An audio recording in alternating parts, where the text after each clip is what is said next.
Hello everybody, I hope you enjoyed the beginning of our story, the BFG, yesterday. Our next chapter is called Who? Let's find out.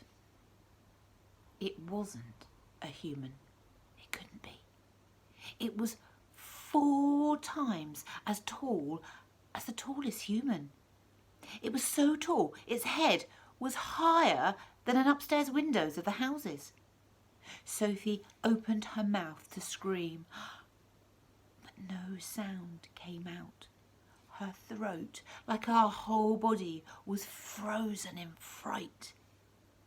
This was the witching hour, all right. The tall black figure was coming her way. It was keeping very close to the houses across the street, hiding in the shadowy places where there's no moonlight.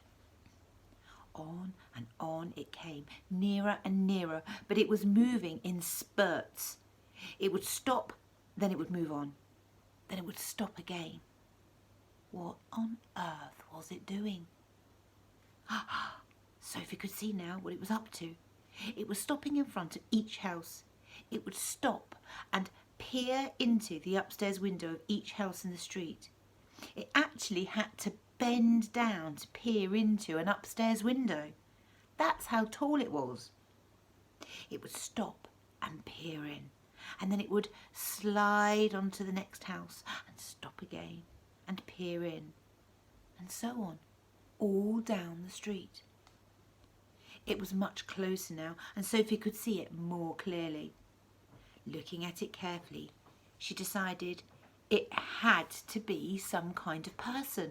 Obviously it wasn't a human, but it was definitely a person. A giant person, perhaps? Sophie stared hard across the misty moonlight street. The giant, if that is what he was wearing a long black cloak. In one hand it was holding what looked like a very long, thin trumpet. In the other hand it held a large suitcase. The giant had stopped now right in front of Mr. and Mrs. Gucci's house. The Guccis had a greengrocer shop in the middle of the high street, and the family lived above the shop. The 2 Gucci children slept in the upstairs front room. Sophie knew that. The giant was peering through the window into the room where Michael and Jane Gucci were sleeping. From across the street, Sophie watched and held her breath. She saw the giant step back a pace and put the suitcase down on the pavement. He bent over and opened the suitcase. He took something out of it. It looked like a glass jar, one of those square ones with a screw top. He unscrewed the top of the jar and pulled what was in it to the end of the long, thin trumpet. Sophie watched, trembling. She saw the giant straighten up again and saw him poke the trumpet in through the open upstairs window of the room where the Gucci children were sleeping. She saw the giant take a very deep breath and whoof, he blew through the trumpet.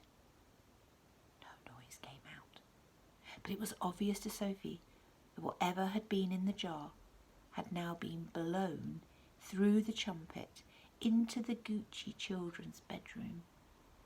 What could it be? As the giant withdrew the trumpet from the window and bent down to pick up the suitcase, he happened to turn his head and glance across the street. In the moonlight, Sophie caught a glimpse of an enormous, long, pale, wrinkly face with the most enormous ears. The nose was as sharp as a knife, and above the nose were 2 bright flashing eyes, and the eyes were staring straight at Sophie. There was a fierce and devilish look about them. Sophie gave a yelp and pulled back from the window. She flew across the dormitory and jumped into her bed and hid under the blanket. And there she crouched, as still as a mouse and tingling all over.